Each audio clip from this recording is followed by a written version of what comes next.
Assalamu alaikum wa rahmatullahi wa barakatuhu. وعليكم السلام ورحمة الله وبركاته. أعوذ بالله من الشيطان الرجيم. بسم الله الرحمن الرحيم. Alhamdulillah, Alhamdulillah, Subhanallah, walhamdulillah, wa la hawla wa la quwwata illa billah. Assalatu wassalamu ala Rasulullah wa ala alihi wa ashabihi ajma'in. Amma ba'd. Welcome to another installment of the R2F show. For Ramadan, we are at the half point of Ramadan, and Alhamdulillah, we've made it this far. This is usually what they call the hump day or the hump period, where you kind of lose that initial Ramadan buzz, and but tough through it. Pick up with your ibadah. Remember, we're gonna be missing Ramadan once we get to the end. But alhamdulillah, we're here for another installment. We are going to we had planned. We had a little bit of back and forth off camera, but this plan to show today, we're going to talk about the Sahabas, but also I'm going to do a quick presentation on some of the forgotten prayers and the different positions of the four madhabs regarding Sunnah prayers. So with that, we're just going to get right into it.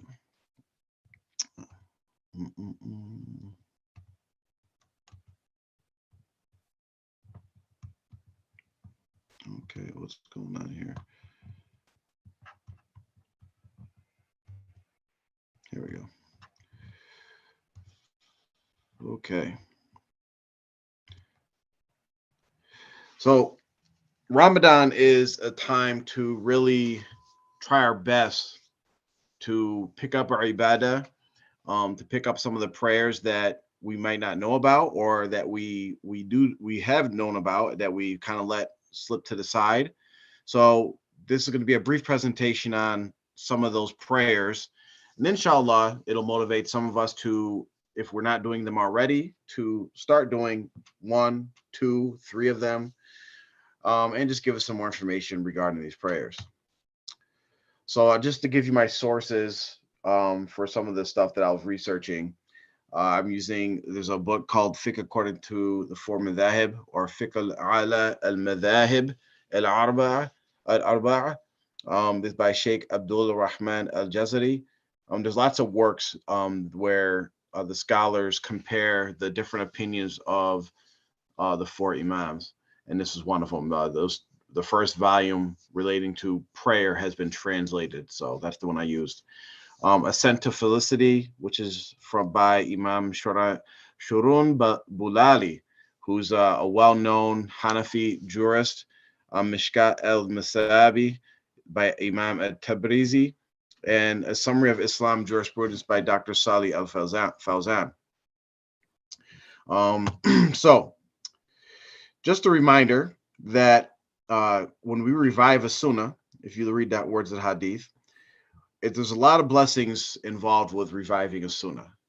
So inshallah, when you hear some of these prayers, please try your best just to give us the blessings and yourself to try to adopt one of these and revive it within yourself and within your household. So inshallah, we can all do that. So there's two categories of voluntary prayers. There's voluntary prayers not associated with the 5 daily prayers, and then there's voluntary prayers that are directly associated with the 5 daily prayers. And the 5 daily prayers we should all know is Fajr, Zuhr, Asr, Maghrib, and Isha. Okay, and I put Jum'ah in here as well. So I'm going to talk a little bit about the 5 or the sunnahs associated with the 5 daily prayers near the end. But here's some other sunnahs that aren't associated directly with the 5 daily prayers. So you have Salatul Duha, or Ishraq, where it's the early dawn prayer or after dawn prayer, like the sunrise prayer. So it's after the sun has fully risen, which is about 20, 25 minutes after Fajr actually goes out. Then from that point all the way up until when Dhuhr comes in, you can make anywhere from 2 to 8 to 12 rakats, and this is Salatul Duha. There's a lot of blessings in that. If you could read there the quotes by the scholars, and the hadith as well. So it's really just 2 rakats. If you're a person that stays up after Fajr, it's a good time to read Quran, and you read Quran until the sun rises. If you wait another 25 minutes, then you can just make 2 rakats, and you're making Salatul Duha. Or if you actually do go to sleep when the sun rises, if you wake up before Dhuhr comes in, you can still make Salatul Duha, just another 2 rakats, 2, 4, 6, 8. It's an easy one to try to implement in your daily routines. And of course, it's Ramadan, so we have Tarawih. And I'm not going to get too far into all the differences and things with Tarawih, but we should all know we make this after Isha, and it's usually about 8 rakats. Usually at the masjids, they're making either 8 or 20 rakats in congregation. You can make it at home, you can make it individually, but if you're not making Tarawih, and some people believe for some reason that Tarawih is just for men, but Tarawih is for men and women. It's just better it's especially better for women to pray Tarawih at home, because that's the best place for women to actually pray, is at home. So you have Tarawih, you have Tahajjud, which overlaps a little bit with Tarawih, but Tahajjud is, any night prayer, like pretty much outside of Ramadan, during Ramadan and outside of Ramadan, that where you get up after Isha. It's best that you fall asleep and then wake yourself up, get up, and make 2 rakats. If you can't make 2 rakats, get up and do some dhikrs, glorify Allah, say some tasbihs, read some Quran, something. It will count as night worship. Okay, that's the best time to worship, is the last third of the night. And to calculate that, all you do is take the time in between Maghrib and Fajr, divide it into thirds, and the last third of the night will be the best time to pray. This is where Allah descends and He answers du'as. So again, even if you have to, because it's hard, it's hard getting up. But if you're a regular getting up for Fajr, you can just set your alarm for maybe 20, 30 minutes prior to Fajr. And if you get up and pray, you're actually making Tahajjud. It's a good way to actually train your body to get up during these times. And if you do it long enough, it'll be just part of your regular routine. You'll wake up normally, just like you'll wake up for Fajr, or just like if you're not waking up for Fajr, just like you wake up for work or whatever you do every single day. Try to implement this. Of course, if you're not making your 5 daily prayers, start with your 5 daily prayers. Don't jump on the horse and try to be making all these extra rakats and you're not even making your 5 daily prayers. Okay. The next one is the Salatul of repentance, Salatul Tawbah. Is just making salat and just to ask Allah for forgiveness, which we're all in need of. We're all sinners. We all have things that we need to repent for. And, the only one that can forgive us is Allah. So just whenever, and this could be, as long as it's not during the forbidden times, which is during actual sunrise and sunset, you can make, these nawafil rakats, these voluntary prayers, and ask Allah for forgiveness. Many of you have probably heard of Salat al-Istikhara, where you basically are making 2 rakats to ask Allah to guide you in a decision. There's a lot of misconceptions around this. Some people think, first, it has to be something that is actually that you are undecided about, right? So a lot of people have their mind made up, but they're not really confident in their decision. But their mind's really much, your mind's made up, and then they want to make Salat al-Istikhara as if like some kind of dream's gonna happen to change your mind, something miraculous is gonna, just tell you directly what to do. And that's usually not how it works. It has to be for things that you are truly undecided about, and you make Salat al-Istikhara, and what happens is Allah will inspire you towards the right decision. There's some people expect like a dream. I made Salat al-Istikhara 5 nights in a row and I didn't have a special dream telling me what to do. That's not how it works. Allah just actually kind of pushes you in the right direction, and you'll have, a certainty in your heart as far as what decision to make, inshallah. So, and then we have the emphasized sunnahs. These are the sunnah wa rawatib, and there's various hadiths referring to the rawatib, These are the regular emphasized sunnahs that Rasul Sallallahu pretty much made all the time. And these are the sunnahs that are associated with the 5 salats. Okay. So when we talk about sunnahs related to the 5 salats, you have the emphasized sunnahs, which is the rawatib. You have hadiths that say they're 12. You have other hadiths that say it's 10. And I'm not going to go into each hadith and the hadiths that each school of thought uses because we just don't have time to go into all of those. But you can look up my sources or look up your own sources and verify everything that I'm saying. But these are, they're so emphasized that if, depending on the school of thought, but generally the consensus is that if you actually don't perform these, like you purposely just skip them altogether, that actually becomes sinful because you're considered being neglectful, you know. But they aren't, they're sunnahs. That means they're not obligatory like the fard salats, but they're highly emphasized. We should be making our best efforts to make these sunnah salats. Then there's sunnahs that fall under that are recommended, but you aren't considered sinful if you don't do them.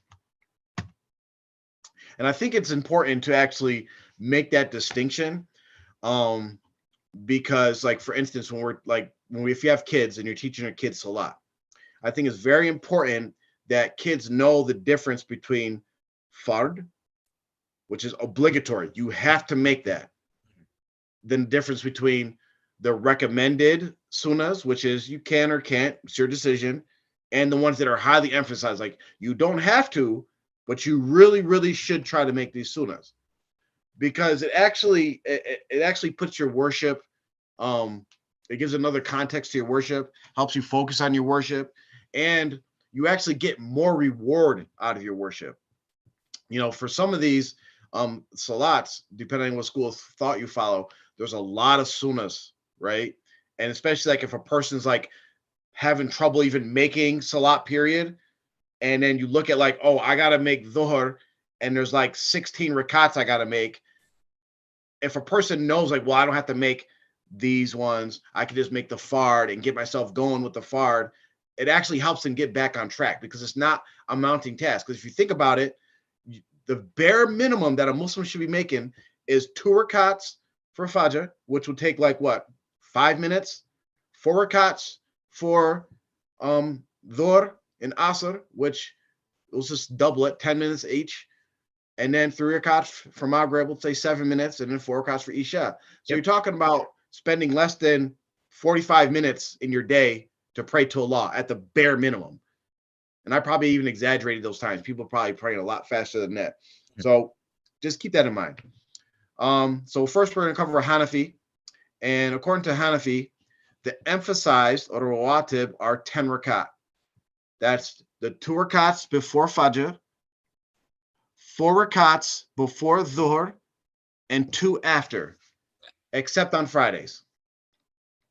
And just a little context of why this conversation even came up, because we were talking about it with our R2F members about sunnahs before and after Jumu'ah, and so just led on a whole investigation research thing and so we're just presenting it to y'all to, just to share the information. So for Dhuhr, according to Hanafi, 4 before and 2 after, except on Fridays. Asr, there's nothing associated with Asr. Maghrib, 2 rakats after. Isha, 2 rakats after. And then Juma on Fridays, it's recommended to make 4 before and 4 after. And then you don't make the 2 rakats of Dhuhr, because remember, Juma replaces Dhuhr when you make Juma. Okay? So these are the ones that you should be trying your best to make. You should make your fard and try your best to make, because these are highly emphasized. And if you abandon them totally, you are going to be considered sinful for leaving these alone. Then the ones that fall under that these are just recommended. You can make 4 rakats before Asr. And after Maghrib, they have a lot of rakats. You can make 6. So this is in addition to the rakats we just talked about, right? So you can make your 3 rakats for Maghrib, your 2 rakats for the rawatib, or the emphasized sunnahs. Then you can make 6 after that. And according to Hanafi, you can make them all together, or you can make them 2 by 2. And they also say you can actually count the 2 emphasized sunnahs as part of your 6. And Isha, they have 4 before Isha, the Fard Salat of Isha. When I'm saying before and after, I'm referring to before and after the actual Fard Salat. So 4 before and then 4 after. And it comes from a hadith. I didn't get the source. Sorry about that, guys. But it's narrated by Isha, where Rasulullah said, or Rasulullah used to perform 4 rakats before the evening prayer and 4 after it. And then he would lie at his side. And this was narrated by Aisha, radiallahu anha. So the Hanbali fiqh, you'll see that they pretty much agree mostly on all the emphasized sunnahs. You have the 2 before the Fajr Salat. You have 2 before the Dhuhr and 2 after Dhuhr. And then nothing for Asr. Maghrib has 2 after, and Isha has 2 after. The recommended, there's nothing for Fajr. Dhuhr has 4 before and 4 after. Asr has 4 before. Maghrib has 4 after. And Isha has 4 after. And for Jumu'ah, they have 4 before, which are it's not emphatically recommended. It's not emphasized, and then 2 after. And for the Hanbalis, they actually also, because it's based on a hadith where Rasulullah would pray 4 after Jumu'ah in the masjid, but if he went home, he would pray 2. Okay, so they say you could pray up to 6, but if he prayed as soon as in the masjid, he would do 4. But if he went home to pray as soon as, he would only do 2. Okay. The Shafis, kind of the same thing. 2 before Fajr, 2 before Dhuhr, 2 after Maghrib, and 2 after Isha. And as far as the recommended, they have Dhuhr, 2 before and 2 after. They have Jumu'ah, 2 before and 2 after. Asr, they have 4 before. And Maghrib, they actually do 2 before. They make 2 rakats. You might go in a masjid and you hear people call the adhan for, I remember the first time seeing this, you hear the adhan for Maghrib, and then people go and start praying sunnahs. I never seen that before. What is everybody doing? Well, it's based off hadith where Rasulullah said between every 2 adhans or 2 calls to prayers, which is referring to the adhan and the iqama, there is a prayer. So they make 2 rakats between the Maghrib adhan and the Maghrib iqama for congregational salat. Then they also make 2 rakats before Isha. And Jumu'ah, they do 2 before, and they only do the 2 after if they're not praying Dhuhr after. Okay, just so you know, some Dhuhr or Jumu'ah can be made in the earlier mornings, and then sometimes you can make Dhuhr afterwards. So that's what that's referring to. But that usually doesn't happen because usually people use Jumu'ah to replace their Dhuhr. And finally, the Malikis. So Malikis are a little bit different than everybody, but not that much different. So for the emphasized sunnahs, the Malikis say there's no set number. You can make as many as you want, but they just refer to the times, right? So you have the time before Fajr, you have before Dhuhr and after Dhuhr, you have before Asr, and then you have after Maghrib. Those are the times they refer to. Then they say like you can make as many rakats as you want, whether it's 2, 4, 6, 8, whatever. But they also say it's also pleasing to actually do the number of rakats mentioned in the hadiths. Okay. So the recommended, the dawn prayer for the Malikis, the 2 before Fajr, they actually have it as just recommended. So another distinction between recommended and emphasized is that some schools of thought say that if you actually miss the emphasized sunnahs, that you actually should make them up. So that's a big distinction between the Malikis and the other schools of thought, because all the other 3 schools have the 2 rakats before Fajr as emphasized, which means that if you really have to make those 2 rakats. So if you miss them, you have to make them up. The Malikis, they don't have that. If you miss them, you don't make them up.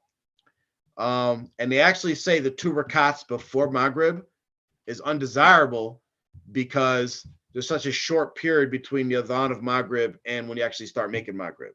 So they say it's undesirable to make those 2 rakats. And as far as the 2 rakats before Isha, they say that there's no explicit text saying how many rakats you should make before Isha, except for the hadith that I just mentioned about between the 2 calls of prayer. There's a prayer between the 2 adhans, the adhan and the iqama. There's a prayer. That's the only hadith they reference regarding that. So just some miscellaneous things regarding sunnahs, and this applies to all sunnahs. They're best to be prayed at home. You know, people that go to that are at the masjid, you see them making all these sunnahs at the masjid. It's actually preferable that you make your sunnahs at home, then go to the masjid, pray your fard, then go home and make your other sunnahs.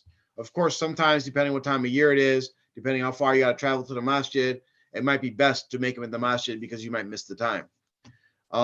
As far as how to do them, the Hanafis say that for all the ones that were recommended for 4 rakats, you actually have to make the 4 rakats altogether.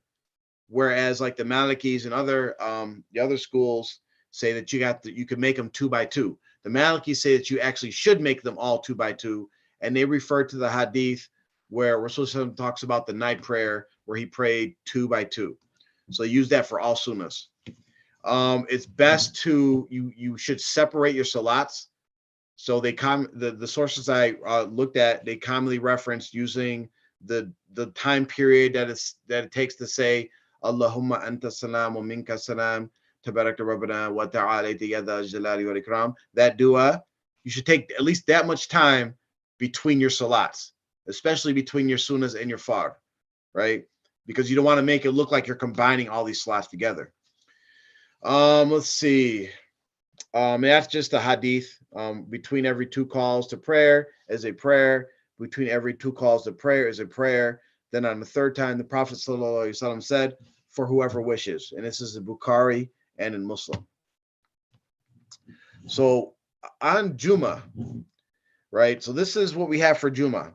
So for the sunnahs, Hanafis do sunnahs before and 4 after.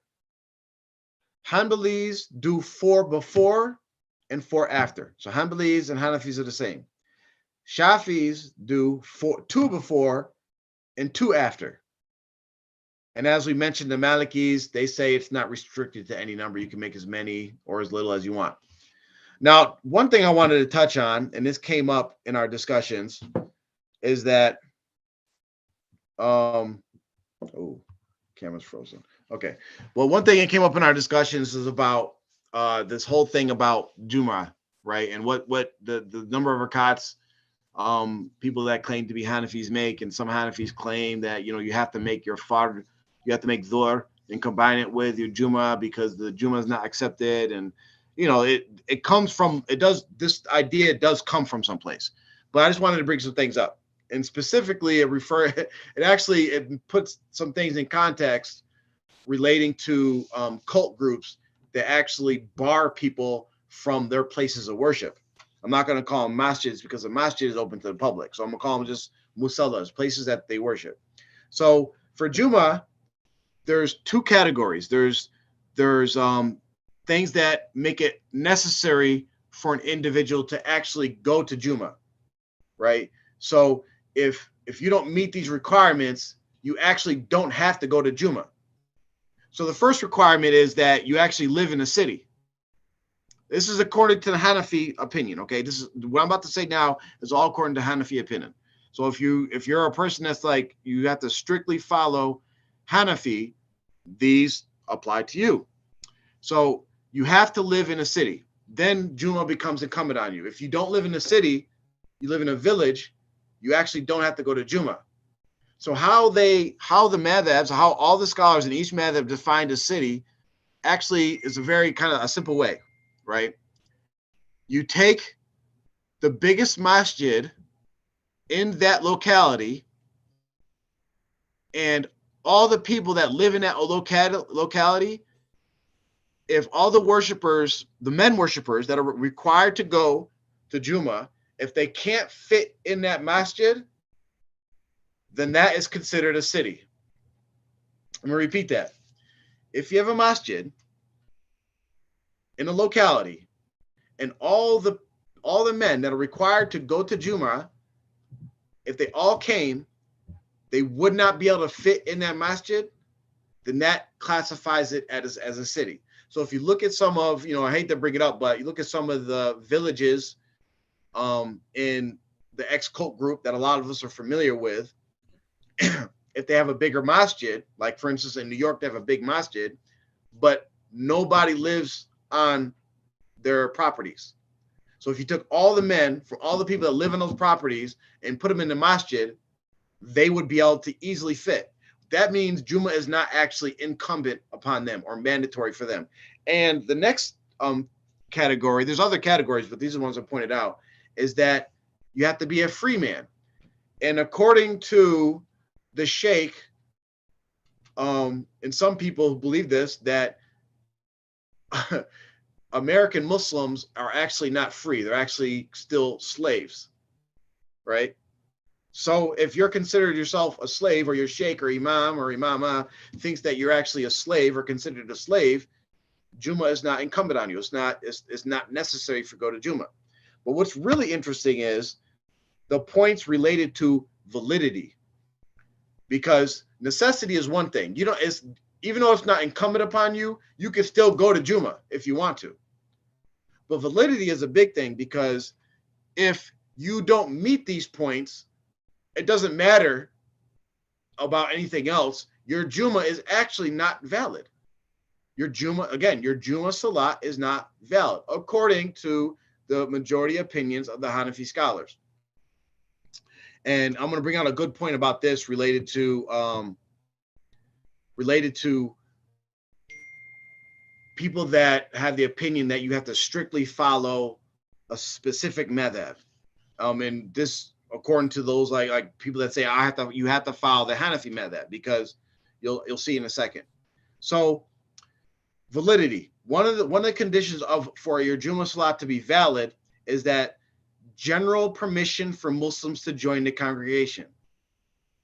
Your masjid has to be open for any Muslim to come pray there, right? That means if you're part of this cult group that, a lot of us from the R2F came from, and we should be able to go up there and go pray with no problems, without being escorted off, without being denied entry. As soon as you deny any Muslim, of course, within reason, any Muslim that's not open, if your masjid is not open to the public, your Jumu'ah is not valid. And I'll quote directly from the source where it says, public access granted by the imam. In other words, the Friday prayer will not be valid in a place to which some worshipers have been denied access. The next one is, it has to be, according to the majority of Hanafi scholars, Jumu'ah is not valid unless it's in a city where the judge or the rulers rule according to Sharia, right? They have Islamic laws, and they actually can have the ability to practice hudud. So according to the majority of Hanafi scholars, like any Muslims that live in non-Muslim countries, their Jumu'ah is not valid, whether you live on the land or not. Because like, I know some people from the cult group are going to say, we practice hudud, we give people lashes. No, you made up your own hudud. You're not executing people for zina, adultery, and these sorts of things. You're not practicing hudud. You can't, because it'd be illegal. You'd all get arrested and shut down, right? So they're saying, the majority of Hanafi scholars saying that your Jumu'ah is not valid. And some people take this opinion and say that this is why they make Dhuhr along with their Jumu'ah prayer when they go to the local masjids. What's funny though is that even though this is the opinion of the majority of Hanafi scholars, the majority of Hanafi scholars actually don't practice it, because they say it's not fitting with ideals of Islam. So even though they agree with it, they don't practice it, which actually kind of shatters the whole idea of like you have to strictly follow your madhab, because if that was the case, anybody that adhered to the Hanafi madhab wouldn't be going to Jumu'ah anywhere, right? Because it's not valid. Why would you go make a salat that's not valid? That's silly, right? So I'll just read this real quick. Well, I'm not gonna read it. What it says is what I just said. Most of them support this opinion, but most of them actually don't follow it. Okay. And just for the because this topic came up in our room, that this person was saying that according to Hanafi, you have to make dhuhr with Juma because we don't live in a Muslim country. There's not a Muslim imam and this and that, and you have to make dhuhr to take place of Juma. So Juma, when you make Juma, it actually takes the place of dhuhr.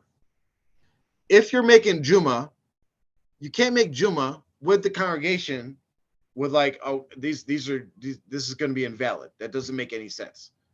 Or if you're saying I'm going to count it as like a sunnah prayer and then go make your own individual dhuhr prayer.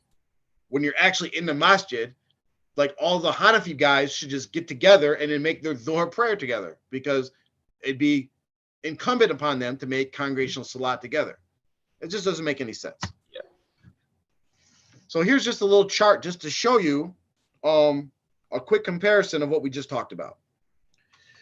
And just a little sidebar, like a lot of these classical books, this is the type they all need to be kind of updated because it's all like text. And you have to read, you have to have really good reading comprehension to kind of understand what they're saying. But like, not modern day textbooks, and there'll be graphs, figures, things like this that you can easily break down and comprehend the information. So you just look, the Hanafis, the Hanbalis, Shafis, Malikis, it has all the salats there. The number of rakats that are in black, those are referring to the fard salat. And the number of rakats that are in green, that's referring to the rawatib or the emphasized sunnahs. And the ones that are in red are the optional or recommended sunnahs. And if you see for the Hanbalis, their dhuhr is quite lengthy, right? You're making total of 16 rakats for dhuhr. Yep. For Hanafi, what is it? Also for the Shafis, they're making a lot of rakats for Maghrib. So you can see the comparison there. Just so for yourself, what I do personally is when I have the time, I look at the different opinions. I look at the support, the hadiths that they're using, and I generally go with the consensus of the four madhahib, the four, which ones have the majority or which ones have the best support. When you have support from the Quran and Sunnah that is stronger than anybody's opinion or personal opinion, or that's, as Muslims, that's what we're supposed to follow. But if you don't have the time and you just want to pick a madhab and stick to it because you're not a person who's going to do any research, you're not a person that has the capability to understand the rulings or access to these types of sources, then that it's fine to just do that as well. So I just hope this information was helpful for anybody. Just a disclaimer, I am not a faqih. I'm not making any determinations or rulings. I was just repeating the information that was given to us by people who are scholars who are actually faqihs and experts in jurisprudence and fiqh. And I was just relaying that information. If I made any mistakes, of course, it's from myself. And if anything was right, of course, it's from Allah. I just ask all of you to try to understand the information first. Try to implement something in your lives, even if it's just 2 rakats, and then try to share the information with the people that you care about. And inshallah, we can all increase in blessings, and especially during this blessed month of Ramadan. So now I'm going to turn it over to Amr, who's going to give us a nice presentation about the Khalifa Rashidin. Just 1 second. Very, very good presentation, Jafar, on the madhabs and praying the sunnahs and the fard and all that. It was very, very, very informational. I learned a lot, alhamdulillah. All right. So as Jafar mentioned, I will be presenting on the Khalifa Rashidin. Give me 1 second to share my screen. Okay. Can you all see that? Should be good. Okay, cool. Yep, you're good. All right, cool. So Ramadan Mubarak, everyone. I think we're like almost halfway through, or maybe a little halfway. It's been it's been a fast Ramadan, as it generally seems to always be. So just a disclaimer, this will not be a super in-depth look into all the Khalifas. Obviously, I'm only going to be here for 24 or 30 minutes at the most. There is plenty of extensive guides on the internet that you can read about. You can study this. Folks have degrees and doctorates inside of these topics, these sagas. So again, it's not going to be super informative. I just want to give a brief overview. It's more so a refresher over, you know, the lives of the Khalifa Rashidun, and you know, just their times as the ruler. And then at the end, inshallah, I have just some easy trivia questions that you can ask someone, which I will give you the answer to, obviously. And so we're going to start off with Abu Bakr ibn as-Siddiq, which is what he's known as. That's actually not his name. The name of Abu Bakr is Abdullah ibn Uthman. He was given the laqab Abu Bakr, which is a nickname in Arabic. His father named him the strong young camel. All right, and he believed that Abu Bakr would be a leader one day, and obviously, you know, that proved to be true. Abu Bakr was born in 573 CE to the Banu Taym tribe of Banu Taym. He's related to the Prophet Muhammad SAW in two ways. He is the father-in-law because he married his daughter to Prophet Muhammad SAW. But also, if you go back six generations to his great grandfather, they connect to the Prophet Muhammad SAW, because most of the Quraysh are intertwined, and they find some way to be related because it's really a small, close group, and they all kind of come together at one point in time, be it marriage or just way back when. Abu Bakr is one of the only two Khalifas who never venerated an idol ever in his life. He never believed in idols, and he never drank alcohol. There's a story about him when he is walking home one day. He sees this man who's drunk in an alleyway, and he's like passed out drunk, and he has his hands in some sort of like camel dung, and it's just like sitting there, and the man's not moving at all. And he's like, I would never want to have this happen to me. So he never drank alcohol in his entire life, even before when alcohol was, you know, not haram. He was like, nah, I'm not gonna be a part of that. And so there is this hadith narrated by Ibn Mas'ud in Sahih Muslim from the Prophet Muhammad SAW, who says, if I were to choose a bosom friend, I would have definitely chosen Abu Bakr as my bosom friend, but he's my brother and my companion, and Allah, the exalted and glorious, has taken your brother and companion, me and Prophet Muhammad SAW, as a friend. So that just, you know, showing you the level that Abu Bakr is the right-hand man of the Prophet Muhammad SAW. Also, Abu Bakr was he was very skilled in like the art of a lineage, which is a very big thing for the Arabic culture at the time, where they would know like, okay, this person is the son of this person, and then they trace back X amount of years, forefather this, and give me the whole family tree of this person and where they came from. That's one of the things that Abu Bakr did as a right-hand man for Prophet Muhammad SAW. He could see someone and say, okay, this person is him, this is his father is this, his mother is this, and he would know all of that, which is a very unique skill. It would be cool if, like, you know, like someone could do this today, but unfortunately, you know, for African Americans, we don't have that luxury. Our lineage, we can't. After like forefathers, maybe we'd be like, all right, well, it was a slave somewhere. So unfortunately, we can't do that. So Abu Bakr became the first Khalifa of Islam after the passing of Sayyidina Muhammad in 632 CE. He was appointed as Khalifa. He was appointed as Khalifa almost unanimously. The only ones who disagree with this is certain Shiite groups who don't believe that there was any Khalifa who wasn't Ali ibn Abi Talib. But Abu Bakr is generally by Sunni Islam to be considered the Khalifa of Islam, the first one. This is during his Khalifa, he quickly, like, this is like, I'm talking about instantly got rid of all the apostates, all the false prophets, all of that stuff. He expanded the Islamic empire to Byzantine, assassinated. He also compiled the Quran, which Jafar mentioned last week, when there was a battle where the Hufaz were dying at a rapid rate. And, you know, under the suggestions of Uthman and Ali, I mean, Uthman and Umar, he compiled the Quran to like, okay, we have to get this together, because if they all die, then who's going to be able to, you know, read the Quran going forward, and who's going to be able to study it? So he only ruled for 800 days. He didn't make it 3 years. He only ruled for 2 years, and he was buried alongside the Prophet Muhammad SAW. And that was his reign. It was a very short reign. And once again, you can always go into more depth. I would love to, but I don't have the time. And I already said this would not be as long as most other series. So getting into Umar ibn al-Khattab, he was born in 583 CE. He was born to the Banu Adi, and his family was known as the arbitrators of Arabia. And so what that means is that whenever there was a dispute going on between tribes of the Quraysh or just the Arab tribes, his family would generally be the ones to come in and quell those insurrections and those trivial fights and get them to calm down.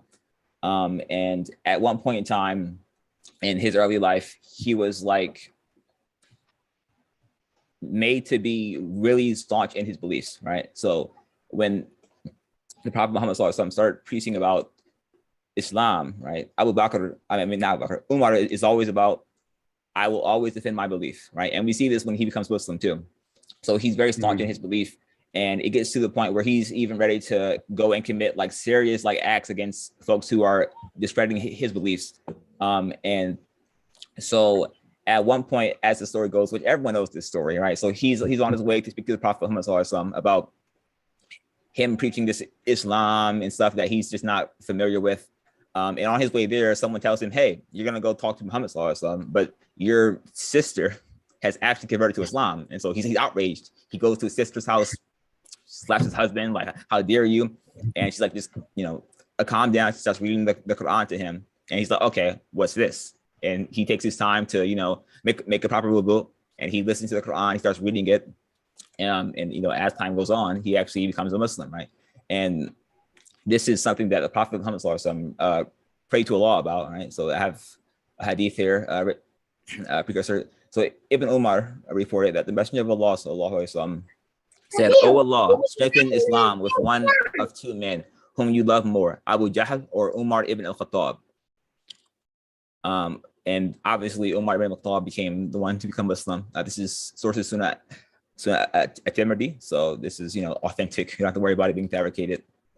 And just it shows as soon as he became Muslim, he became from like a big enemy of Islam to the biggest supporter of Islam.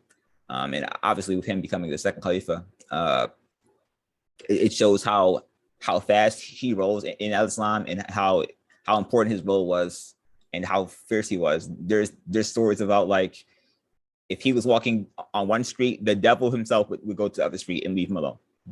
That's how stern he was in his religion. He didn't waver at all, and he stand firm on what he believed in. So as I mentioned before, he was stern. He was also a just ruler, and he never let like personal family ties get in the way of the religion of Islam and what he believed to be the correct way to go about things. So, for example, his cousin, right, Khalid ibn al-Walid, the famous Islamic general who never lost a battle, very well famed, the sword of Allah as he's known, he actually removed Khalid from his post. And so Khalid was removed from his post as the leader of the Muslim army because Khalid gave 10,000 dinars to a poet to write a poem about the escapades of him and the army. And Umar deemed that to be excessive and a flaunting of wealth and money. So he had him removed from the army, and he was replaced as his as no longer the Khalifa. And then I believe Khalid went on to live for maybe 20, 30 more years, but just he didn't get to die in battle as he always wanted to, because you can't really kill the sword of Allah. Would have been as it would have played out. So Umar was the Khalifa for 10 years, right? And during his 10-year run, he did a lot of expansion into like Syria and Egypt, and getting just further along into the Muslim world. Unfortunately, as is the case with many prominent figures in Islam, they get assassinated, right? So Umar ibn Khattab was assassinated during Fajr prayer. He was stabbed by it was a Persian slave named Abu Alut, right? And he stabbed him during Fajr prayer. And then they tried to, obviously tend to him and save him, but unfortunately, that didn't happen. And Umar passed away after 10 years of reigning.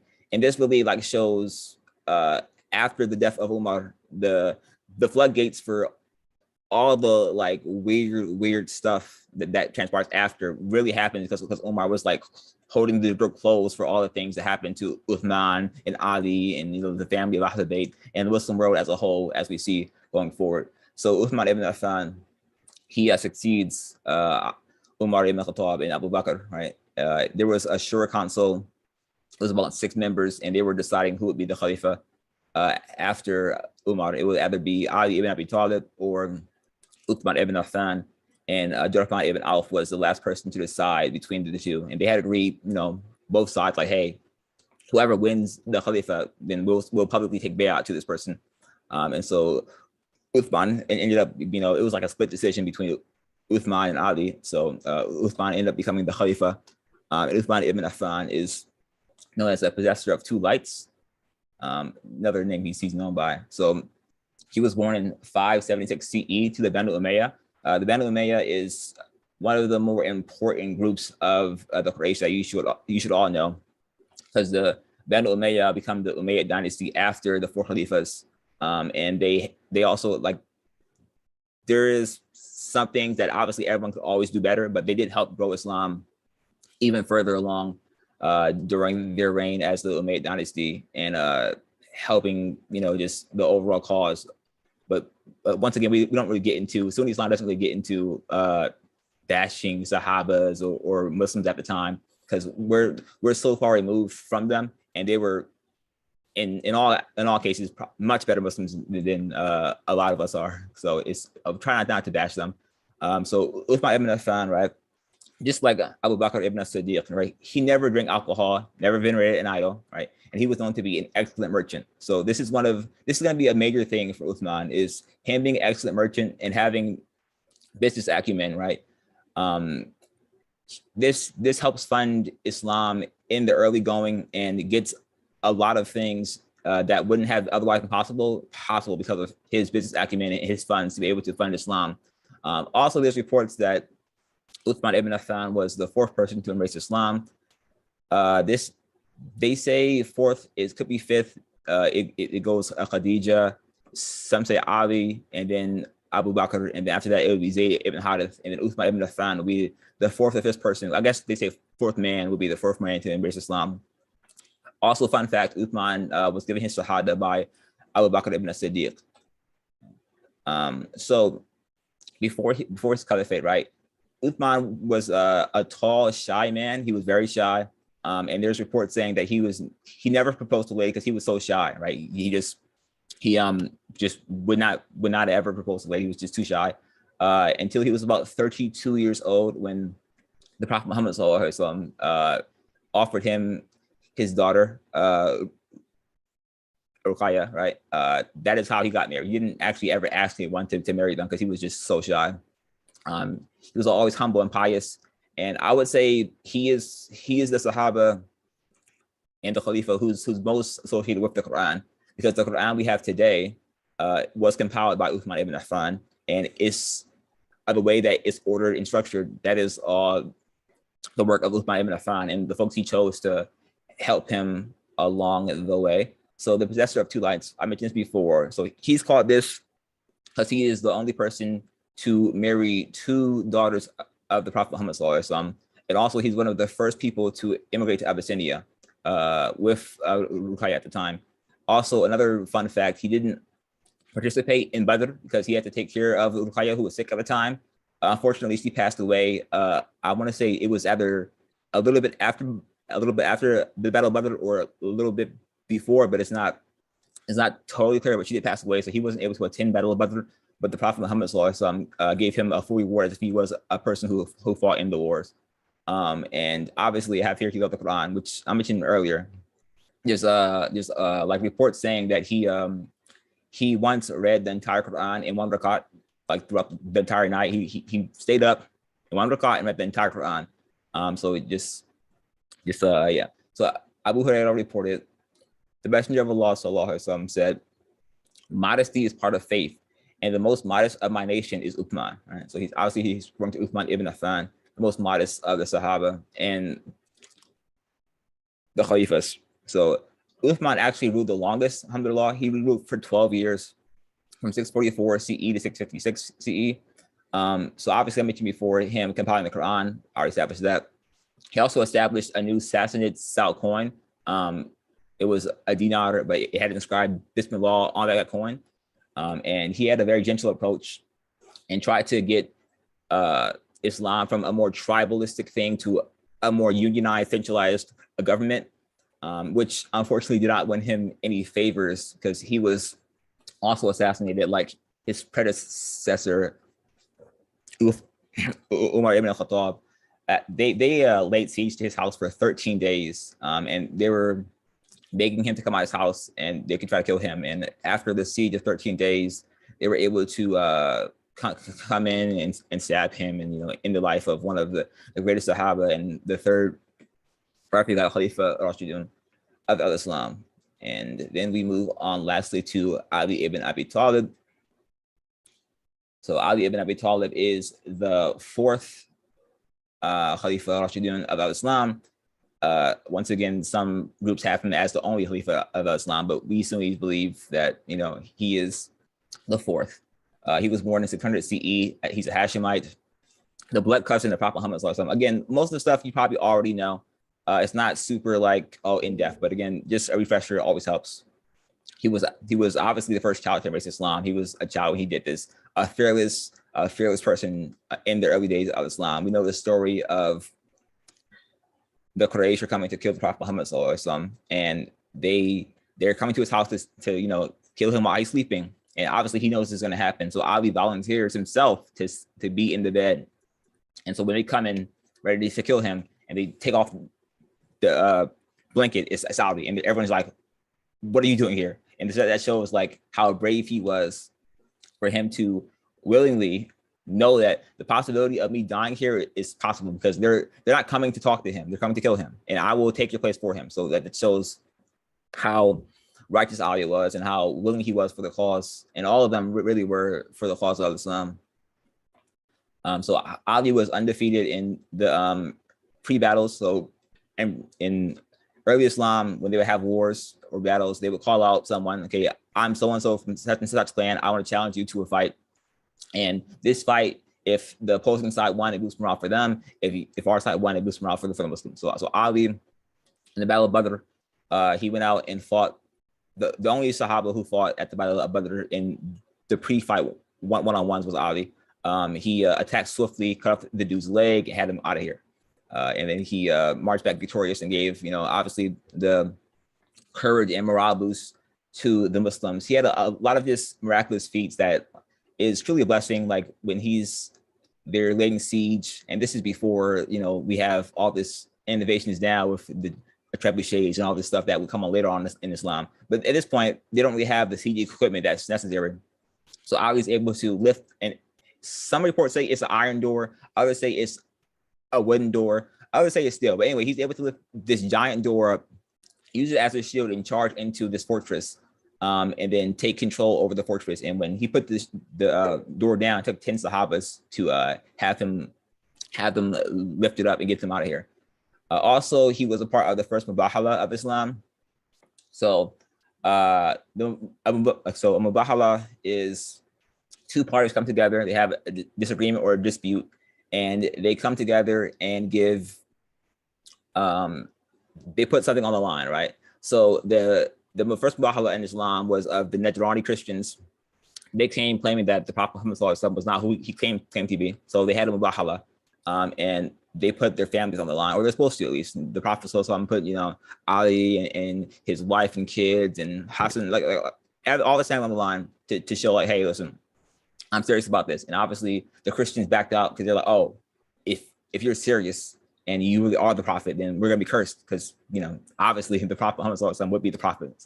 And so they backed out of that. And Ali was a part of the first Mubahala in Islam, and it's actually because of that is why in Surah Ali Imran, the verses of Mubahala was what was revealed, and it says if you dispute the prophet concerning Isa and food knowledge, come to say, let us gather children and your children. And basically just what happened is what's described in the Quran is that they brought their children together and their family and said, okay, now we get to see who's lying and who's not, and we're gonna invoke the curse of Allah upon the liar.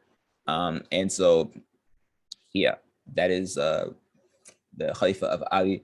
And so now he actually becomes Khalifa in 656. He only rules for about 6 years. He was supremely versed in the Quran Hadith. There are some reports that Ali narrated between 500 Hadiths and 525. I couldn't get the exact number, so I do apologize for that. And Ali kind of had a different mindset from Uthman. He didn't want to like more so centralize the government, but he wanted to go back to the pre-times where every Muslim shared an equal share of the war booty. And he was generally liked by all Muslims. Unfortunately, there were some disputes between him and other Sahabas who felt that he should have done more for Uthman ibn Affan. And that led to some disputes that will come on later down the line, which I'm not going to get into. And they became kind of big. And as we see in the future, it got out of control, and things happened where the Kharijites, who were infamous in the Sirah and the earliest, infamous in the Sirah and early Islam, the Kharijites come and they assassinate Ali in Kufa at his mosque. So he's one of the few Sahabas, or one of the few Khalifas who wasn't buried in Mecca or Medina, and so that is the Khalifa of Ali. And there's hadith about the 4 Khalifas, which both groups use, but it fits our thing well, so I put it in here. So Safina reported the Messenger of Allah sallallahu alaihi wasallam as saying, the Khalifa of prophecy will last 30 years. Then Allah will give the kingdom to whom he wishes, or his kingdom to whom he wishes. And so if you add up the Khalifa's reign, it's actually 29 and a half years. And it's because they believe the son of Ali to be the 5th rightfully got a Khalifa of Islam, but he only ruled for 6 months and then resigned. So he would be technically the 30th year, would be the son of Ali, but that's a different story for a different day. And then I have some quick questions so I can get this wrapped up in under 30 minutes, inshallah. So what is the proper name of the first Khalifa of Islam? Abdullah ibn Uthman, obviously that's the name of Abu Bakr ibn as-Siddiq. That is his actual name. Abu Bakr is his laqab, or a nickname. The 4 tribes of the Khalifas is the Banu Taym for Abu Bakr, the Banu Adi for Uthman, the Banu Umayyah for, the Banu Adi for, I have Uthman twice, that's why. It's the Banu Adi for Umar, and the Banu Umayyah for Uthman, and the Banu Hashim for Abu Bakr. Gotcha. Who was a part of the first Bahala? I just mentioned this. It was Ali ibn Abi Talib. The Prophet prayed for Allah to make me Muslim, was obviously Umar ibn al-Khattab, and the holder of 2 lights was Uthman ibn Affan. So again, a very quick overview. I only had 20, 30 minutes. And inshallah, I hope I was able to give a quick refresher on certain things. This is one of my favorite things to study and just learn more about. There's plenty of books about the biographies of these Sahabas. There's also a great series on them by Sheikh Yasser Khadi. He has like 9-10 parts on each Sahaba. So it's very informative and just to go over. And so I recommend for anyone to do that. It's also a video that goes over the early Muslim conquest, which I will share eventually if I find it. I can't find it right now, but it's like a very good war video on that. So if you have the time, please take the time to watch that. It's about 2 hours, but it's very good. It covers all the wars and the Khalifas and all that stuff. So I recommend everyone check that out if they have the chance to, inshallah. And that is all I have for today. Shukran.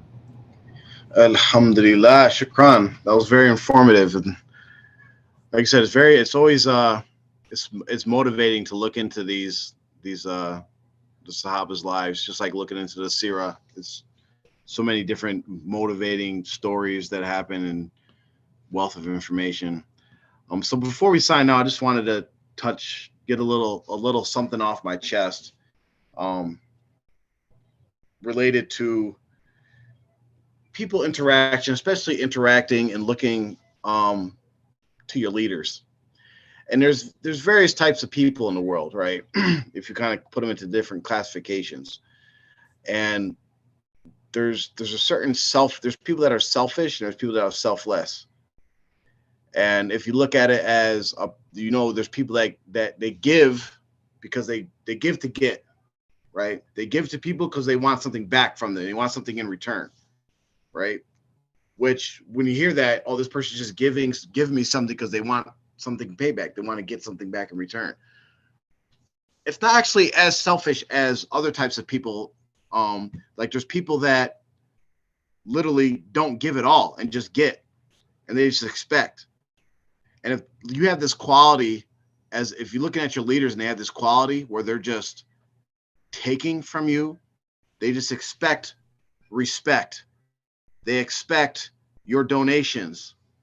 They expect you to cut off your family members because they declared them enemies. They expect all these different things. They expect to marry your daughters. They expect to have inappropriate relationships and do whatever they want with no checking, but they want all this respect. They just get. I would rather deal with somebody who's actually giving and expecting something in return. But then you have people who give and they just give without expecting anything in return except reward from Allah. Those are the types of qualities that you should be looking for in your leaders. Just because you're born, your father may have been somebody, or your great grandfather may or may not have been somebody, that doesn't make you anything, right? No one owes you anything. Prove yourself as a leader. Prove that you're here for the people. Prove that you're here to give them and help them become something better, instead of trying to live off the people, violate their families, violate Islamic adab and etiquettes, and then putting up statuses referring to if you cannot have two hearts, you cannot be friends with enemies of Ahl Bayt and be lovers of Ahl Bayt. Who are you? You are nobody. You are literally absolutely nobody. You are you have a lot to work on. And your actions tell us exactly what type of person you are. And if the people can't recognize this by now, then they don't want to recognize it. This is the type of leaders that they want, and this is the type of leaders that they deserve. Mm-hmm. And that's exactly what you have. But for those of you who have common sense, for those of you that know you deserve better, in America, even in America, as much corruption and greed and all the things that exist in America, we just elected a president that many people thought that we did not deserve, right? We deserve better. Then we can elect somebody else. But in your cult, you're forced to follow people that you probably are a better leader than them, that you are probably deserving of their respect, that they should be kissing your butt, that they should be washing your shoes. Stop bending over backwards for these dirty, greasy, selfish, begging, manipulative, anti-Islamic people. Stop letting them throw around their lineage in your face. Stop it. Wake up, people. These people are greasy. Like the stuff that comes through our circles that we don't necessarily reveal everything, but these, and you know what? And if you're listening, I'm pretty sure y'all, whoever's listening, if they are listening, you know what I'm talking about. If you're their family member, check them. Because it's ridiculous at this point. Like these guys are like during Ramadan too. Like I can't get into the details, but greasy. That's all I can think of is greasy, fried chicken, grease. But anyway, alhamdulillah. So with that, Amr, you can close us out, and we'll see you guys next week, inshallah. Again, contact us if you have any questions or concerns. Amin. Subhanallah walhamdulillah wa la ilaha illallah wallahu akbar wa la hawla wa la quwwata illa billahi al-azim. Subhana rabbika rabbil izzati amma yasifun wa salamun ala al-mursalin walhamdulillahi rabbil alamin wa akhiru da'wana alhamdulillahi rabbil alamin. Amin. Assalamu alaikum. Amin. Wa alaikum salam.